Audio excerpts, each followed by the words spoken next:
नमस्कार साथियों, class number 17 में आप सभी प्यारे विद्यार्थियों का फिर से स्वागत है। ये जो क्लास तमाम सभी प्यारे उन विद्यार्थियों के लिए अति महत्वपूर्ण है जिनके सेकेंड ईयर की इलेक्ट्रिशियन थ्योरी में बैक हैं। इसमें हम आपको 500 क्वेश्चन करवा रहे हैं जो कि सारे के सारे क्वेश्चंस एग्ज़ाम में पूछे जा चुके हैं। एग्ज़ाम में पूछे गए क्वेश्चनों को हम आपके सामने लेकर आए हैं। बहुत ही महत्वपूर्ण क्वेश्चन है।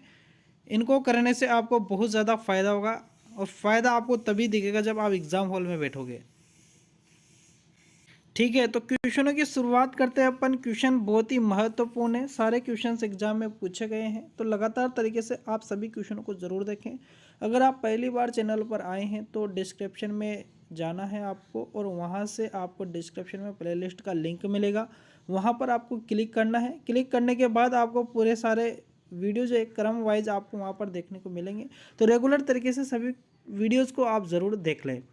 क्वेश्चन नंबर आपके सामने है जो कि 1 नंबर, जो कि इस पीडीएफ का यह पहला क्वेश्चन है। क्वेश्चन अति महत्वपूर्ण है। क्वेश्चन से 2 ध्रुव 24 खांचे 12 कुंडली वाले 3 कला मोटर की कुंडली की संख्या प्रति फेज प्रति पोलों का जोड़ा की गणना करें। देखिए यहाँ पर प्रति पूछा क्या गया है। सबसे पहली बात यह है, तो कुंडली की संख्या पूछी है, प्रति फेज प्रति पोलो का जोड़ की गणना करें। तो देखिए कुंडली की संख्या 12 है, प्रति फेज फेज कितने हैं 3 है, और पोलो का जोड़ो पोलो के जोड़ों की गणना करनी है। तो यहाँ पर देखिए 12 है, 3 फेज हैं, तो 12 में आपको सिंपल तरीके से 3 का भाग दे देना है। क्या निकल कर आएगा? 4 निकल कर आएगा। यही कंप्लीटली अपना सही आंसर होगा। ठीक है, ज़्यादा कन्फ्यूजन नहीं होना है। अगला क्वेश्चन आपके सामने है, स्वचालित स्टेप्ड वोल्टेज स्टेबलाइजर का अनुप्रयोग कौन सा है? तो यहाँ पर अनुप्रयोग है टेलीविज़न के अंदर किया जाता है। स्वचालित स्टेप्ड वोल्टेज स्टेबलाइजर का जो प्रयोग है ना, टेलीविज़न के अंदर, यानी कि टीवी जो आती थी अपनी, उसके अंदर किया जाता था। आजकल इसका प्रयोग बंद हो गया।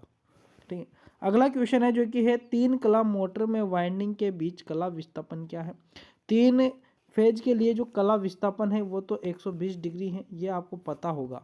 कितना है? 120 डिग्री है। ठीक है, कितना है? 120 डिग्री है, ये ध्यान रखना, 120 डिग्री। अगर सिंगल फेज होता है ना तो 90 डिग्री अपन सही करते, लेकिन यहाँ पर 3 फेज है, इसलिए यहाँ पर अपन को जो है कौन सा, डी ऑप्शन कंप्लीटली सही आंसर करना पड़ेगा। तो यहाँ पर अपना डी ऑप्शन कंप्लीटली सही आंसर होगा।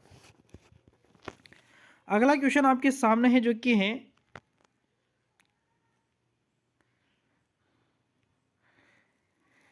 एक दोलन सर्किट में अनुनाद आवृत्ति की गणना करने का सूत्र क्या है? अनुनाद आवृत्ति की गणना करने का सूत्र पूछा है जो कि आपके सामने यहाँ पर है। ये देखिए कौन सा है, यहाँ पर एफ बराबर होता है 1/2 पाई √LC। यही आपका कंप्लीटली सही आंसर होगा। नेक्स्ट जो क्वेश्चन है, इंसुलेटर का नाम क्या है? इंसुलेटर का नाम पूछा है। इंसुलेटर से संबंधित क्वेश्चन आपके एग्जाम में जरूर बनता है। तो यह सिंगल सेड पिन इंसुलेटर है, ये ध्यान रखना। काफ़ी सारे इंसुलेटर के बारे में मैंने बता ही रखा है इस सीरीज में, तो रेगुलर तरीके से अगर आप क्लास ले रहे होंगे तो आपको पता होगा। ठीक है, अगला क्वेश्चन है आपके सामने, नियत वोल्टेज ट्रांसफार्मर किस सिद्धांत पर काम करता है? तो ये फेरो अनुनादित सिद्धांत पर कार्य करता है। डी ऑप्शन यहाँ पर कंप्लीटली सही आंसर हो जाएगा।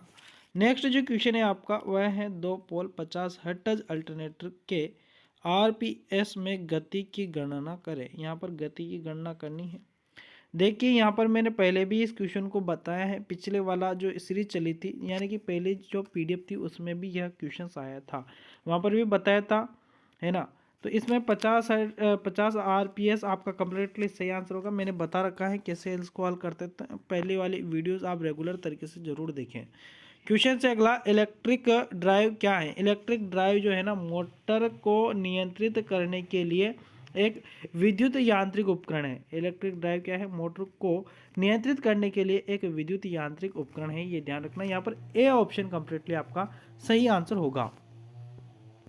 नेक्स्ट जो क्वेश्चन है, एसी मोटर के स्टेटर में कुल विद्युत डिग्री की गणना करने के लिए किस सूत्र का उपयोग किया जाता है? तो इसके लिए अपन करते हैं 180 degree into numbers of walls. यहाँ पर बी ऑप्शन आपका कंप्लीटली सही आंसर हो जाएगा। ठीक है ना। नेक्स्ट क्वेश्चन आपके सामने है, पावर कट ऑफ के बाद कौन से रिले अपने संपर्क को स्थिति में रखते हैं? तो वह होते हैं लैचिंग रिले। कौन से रिले होते हैं? Latching relay. तो यहाँ पर भी आपका ए ऑप्शन कंप्लीटली सही आंसर हो जाएगा। नेक्स्ट क्वेश्चन से, डीसी 4 पॉइंट स्टार्टर में होल्डिंग कॉइल से जुड़े श्रेणी प्रतिरोध का उद्देश्य क्या है? तो होल्डिंग कुंडली में क्या करता है? ये करंट को सीमित करता है, इसलिए इसको लगाया जाता है। डी ऑप्शन यहाँ पर कंप्लीटली आपका सही आंसर होगा।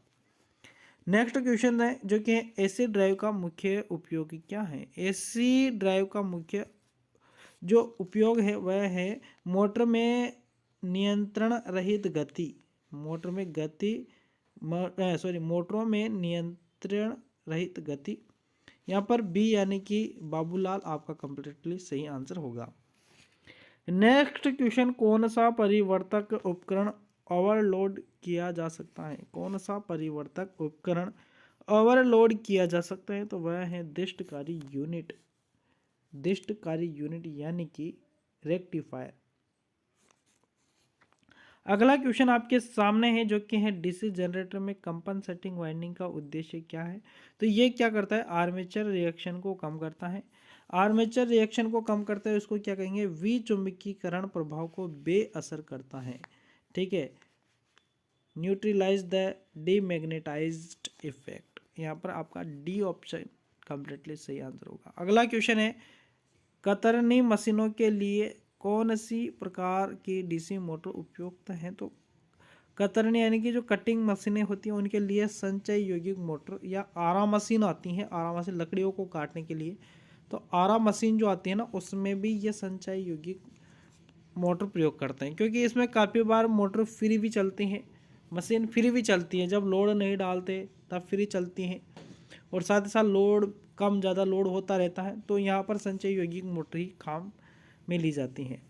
अगला क्वेश्चन है, किस शब्द से तात्पर्य है कि किसी पदार्थ का द्रव्यमान इलेक्ट्रोलाइट से एक कूलाम विद्युत द्वारा मुक्त होता है?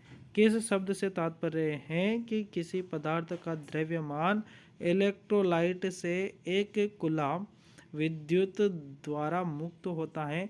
तो वह है विद्युत रासायनिक तुल्यांक, यानी कि ECE। यहाँ पर इलेक्ट्रोकेमिकल इक्विवेलेंट होता है। यहाँ पर इसका फुल फॉर्म भी आप याद रखना, क्योंकि फुल फॉर्म भी काफ़ी बार पूछा गया है। अगला क्वेश्चन जो कि आपके सामने है, स्टार्टर वाइंडिंग शॉर्ट और ओपन फॉल्ट का परीक्षण करने के लिए किस उपकरण का उपयोग किया जाता है? तो वह होता है आंतरिक ग्राउलर, इंटरनल ग्राउलर उसको कहते हैं, ध्यान रखना। अगला क्वेश्चन आपके सामने है, वोल्टेज स्टेबलाइजर में इलेक्ट्रॉनिक सर्किट में शॉर्ट सर्किट दोष की जांच करने के लिए किस उपकरण का उपयोग किया जाता है? तो इसके लिए मल्टीमीटर का प्रयोग करते हैं। सी ऑप्शन यहाँ पर आपका कंप्लीटली सही आंसर हो जाएगा। नेक्स्ट जो क्वेश्चन है, वाइंडिंग प्रक्रिया में वेजेज के रूप में किस सामग्री का उपयोग किया जाता है? तो वेजेज के रूप में जिस सामग्री का उपयोग किया जाता है वह है बांस, बांस यानी कि बम्बू, यानी कि बी ऑप्शन यहाँ पर भी आपका कंप्लीटली सही आंसर हो जाएगा। नेक्स्ट क्वेश्चन है, परिपथ में एक्स अंकित डिवाइस का नाम क्या है? एक्स अंकित डिवाइस का नाम पूछा है तो यह है रिले, क्योंकि इस तरीके का सिंबल अगर आपको दिख जाए तो यह होता है रिले। ठीक है ना, ध्यान रखना। यहाँ पर एक कैपेसिटर लगा हुआ है, तो इसका आंसर क्या होगा? रिले होगा। ऑप्शन में देख लेते हैं, ओवरलोड रिले ट्रिप यहाँ पर कंप्लीटली आपका सही आंसर होगा। यहाँ पर डी ऑप्शन कंप्लीटली सही आंसर है। स्टॉप बटन नहीं है, नो ओल्ट कॉइल नहीं है। देखिए स्टॉप बटन और नो ओल्ट कॉइल कहाँ पर है वो मैं आपको बता देता हूँ। यहाँ पर देखिए, स्टॉप पुश बटन तो ये रहा और स्टार्ट बटन ये रहा। इसको दबाएंगे तो ये परिपथ बनेगा और ये स्टार्ट हो जाएगा, और इसको दबाएंगे तो ये यहाँ से जगह छोड़ेगा, तो यहाँ से कनेक्शन खोल देगा। तो ये तो होता है ऑफ करने के लिए और ये होता है ऑन करने के लिए। ठीक है ना, ये ध्यान रखना। अगला क्वेश्चन, और नो ओल्ट कॉइल कहाँ पर है? इसमें है क्या नो ओल्ट कॉइल? तो इसमें नो ओल्ट कॉइल कहीं पर भी नहीं देखने को मिल रही है, तो चलिए छोड़िए।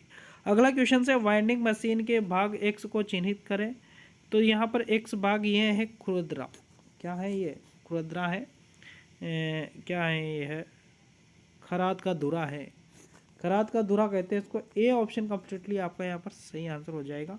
अगला क्वेश्चन है डीसी जनरेटर में इंटरपोल कैसे जुड़े होते हैं। डीसी जनरेटर जो होते हैं इनमें जो इंटरपोल है आर्मेचर के साथ श्रृंखला में जुड़े होते हैं। सी ऑप्शन यहाँ पर कंप्लीटली आपका सही आंसर हो जाएगा। अगला क्वेश्चन, एसी 3 कला इंडक्शन मोटर की प्रतिशत स्लिप की गणना करने के लिए किस सूत्र का उपयोग किया जाता है।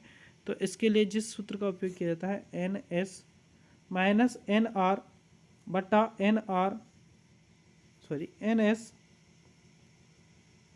इंटू 100, ठीक है, N S minus N R बटा एन एस इंटू 100। यहाँ पर बी ऑप्शन आपका कंप्लीटली सही आंसर हो जाएगा, है ना। अगला जो क्वेश्चन है वह है ACSR का मतलब क्या है। ACSR का मतलब क्या है, तो वह है aluminium conductor steel reinforced. D option यहाँ पर कंप्लीटली आपका सही आंसर हो जाएगा, है ना। अगला क्वेश्चन आपके सामने जो कि है एसी 3 कला प्रेरण मोटर की तुल्यकालिक गति ज्ञात करने का सूत्र क्या है। तो वह है यहाँ पर दिया है सी ऑप्शन में, जो कि है 120 F बटा P, ठीक है। ये गति ज्ञात करने का फॉर्मूला होता है, काफ़ी बार बताया है। तो यहाँ पर आपके 25 क्वेश्चन समाप्त होते हैं। 2 क्लासें और आएगी जिसमें आपके टोटल 500 क्वेश्चंस कंप्लीट हो जाएंगे। हमने लक्ष्य रखा था 500 क्वेश्चनों का, जिसमें हमने 450 क्वेश्चंस आपको कंप्लीट करवा दिए हैं। रेगुलर तरीके से अगर आप इन क्लासों को देख रहे होंगे तो प्रत्येक क्वेश्चन आपको याद हो गया होगा, ठीक है, क्योंकि काफ़ी सारे क्वेश्चंस रिपीटेड हैं। तो बार बार जब आप क्वेश्चनों को करते हैं तो आपको याद हो गए होंगे। मिलेंगे नेक्स्ट वीडियो में, तब तक के लिए धन्यवाद, शुक्रिया।